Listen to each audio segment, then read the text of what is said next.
अब ये इसराइल है और ये लबनान है, ओके।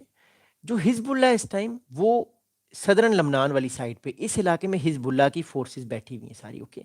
और ये फोर्सेस इसराइल पे आके अटैक करती हैं, इसराइल को पुश करती हैं, इसराइल को प्रेशर में लेकर आने की भरपूर कोशिश करती हैं। अब हुआ इस टाइम ये है, जो हमारे पास इंफॉर्मेशन आ रही है उसके मुताबिक, इसराइल ने क्या किया है, इसराइल ने ये किया है कि अपनी ड्रोन की मदद से उन इलाकों पे इसराइल पिछले कई दिन से लबनान में स्ट्राइक्स कर रहा है जहाँ पे उसको लगता है कि हिजबुल्ला की फोर्सेस अभी भी कायम है, अभी भी हिजबुल्ला की फोर्सेस बैठी हुई हैं और उसको उनको जल्द से जल्द ख़त्म किया जा सकता है। जबकि हिजबुल्ला जो है वो विद द टाइम हमने उसको फील किया कि हिजबुल्ला काफ़ी अरसे से बहुत वीक नज़र आया है, इतना स्ट्रॉन्ग नहीं है और उस पर प्रेशर जो है वो बहुत ज़्यादा जो है वो आ रहा है, और मोर इम्पोर्टेंटली उसके बहुत सारे लोग मारे गए हैं। अब हुआ ये है कि इसराइल ने एक जगह पे स्ट्राइक की है और उस स्ट्राइक में हिजबुल्ला के कमांडर, जो कि डिफेंस सिस्टम्स जो थे वो डिफेंस सिस्टम जो थे इसराइल हिजबुल्ला के जो डिफेंस सिस्टम इसराइल के अटैक्स को रोकने के लिए बनाए जाते थे, उन डिफेंस सिस्टम्स के ये ऑपरेटर थे। और याद रखिएगा, किसी भी डिफेंस सिस्टम को ऑपरेट करना इतना आसान काम नहीं होता, उसके लिए काफ़ी साल, कई अरसे तक आपको वो सीखनी पड़ती हैं चीज़ें। तो इसराइल ने डीप स्ट्राइक की है हिजबुल्ला की क़यादत पर, और इन साहब की वाइफ को और इनको मारा है। अब हुआ क्या है, इसको ज़रा समझिएगा गौर से। हुआ ये है कि हसन अलवती साहब और उनकी जो वाइफ थी Zainab Rasiyan, they both were killed in an Israeli drone strike in southern Lebanon on 6 October. 6 अक्टूबर को सदर्न लबनान में जो है वो एक स्ट्राइक की गई और इनको मारा गया। The strike targeted their car in the village of Zabdeen near Nabatieh एक जगह है सदरन लेबनान में, वहां पे इनको स्ट्राइक करके मारा गया। मैं आपको मैप दिखाता हूँ जहां पे इनको मारा गया, आपके लिए फिर और इजी होगा इस चीज को आइडेंटिफाई करना, ओके। कि ऑलरेडी मैं आपको एक मैप दिखा रहा हूँ,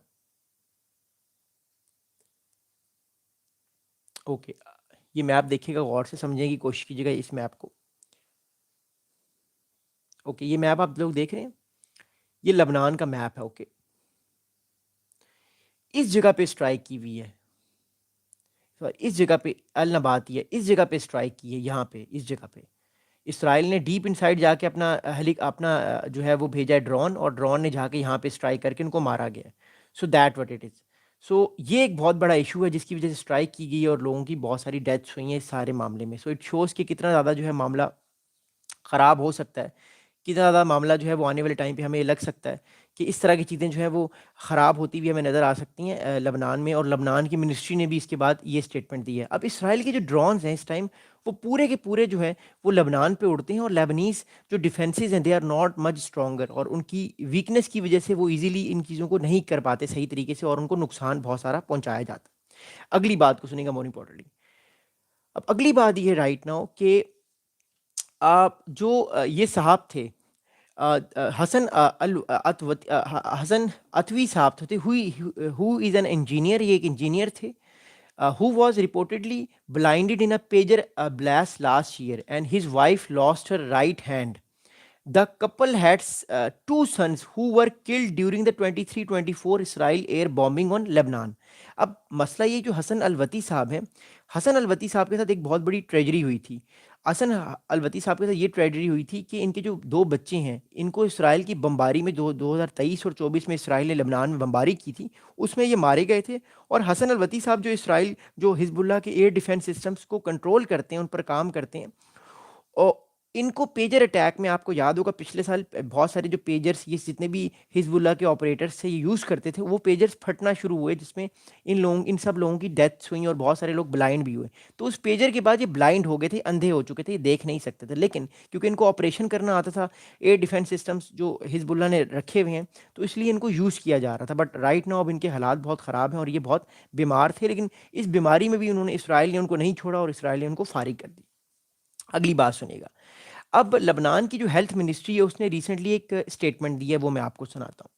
according to the Lebanese health ministry, they also reported that on Monday attack and confirmed two people were killed and one was wounded when an Israeli drone strike targeted a car on the Zabdeen road in Nabatieh district of southern Lebanon. तो Israel की जो health ministry है उसने भी confirm किया है कि 2 लोगों की डेथ हुई है ऐसे मौके पर, जब एक स्ट्राइक हुई, इसराइल की ड्रोन ने स्ट्राइक करके 2 लोगों को मार दिया। बट लबनान कुछ कर नहीं सकता, we know that it is not so much powerful, तो वो कुछ कर नहीं सकता। तो जो हुआ वो हमारे सामने, और अनफॉर्चुनेटली बहुत सारे लोग इसको की इसमें डेथ होगी।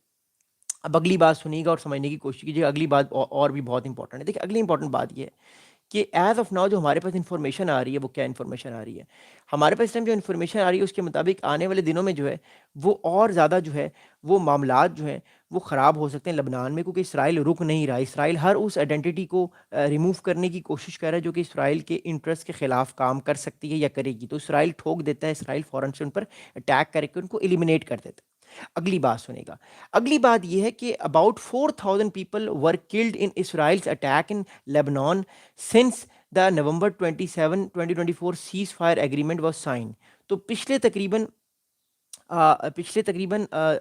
आप कह सकते हैं 1.5 से 2 साल में 4,000 लोगों को मारा गया है। इसराइल ने तकरीबन 4,000 लोगों को मार दिया है एयर स्ट्राइक्स की मदद से।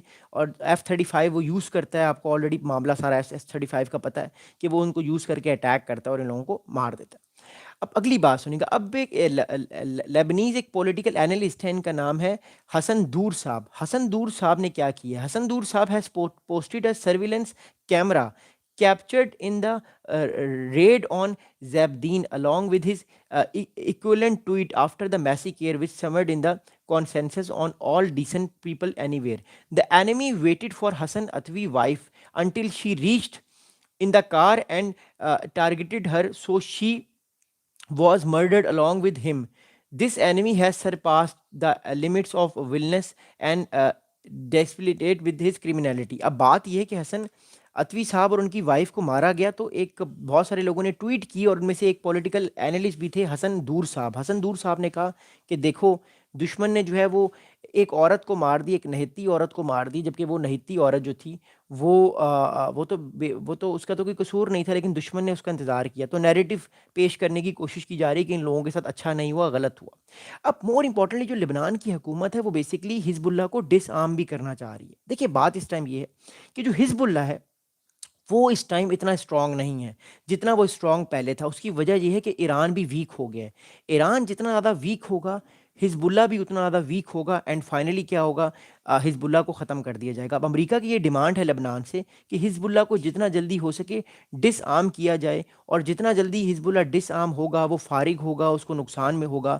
और जो मोर इम्पोर्टेंटली ईरान के जो इंटरेस्ट हैं वो इंटरेस्ट जो हैं वो सही तरीके से कारआमद साबित नहीं हो पाएंगे, और ईरान को ठीक ठाक प्रेशराइजेशन की तरफ ईरान की चीज़ें जाएंगी। So that's very important. अगली बात सुनिएगा, अब IDF ने रिसेंटली एक क्लेम किया है, वो मैं आपको बताता हूँ। The IDF says Atwi was a significant source of knowledge to Hezbollah and led efforts to rebuild infrastructure and process equipment for the air defense array. The military says he was maintained contacts with Iranian officials who supplied Hezbollah with air defense system. अब Israel की air defence जो Israel की IDF है वो ये कह रही है कि जो अतवी साहब हैं, हसन अतवी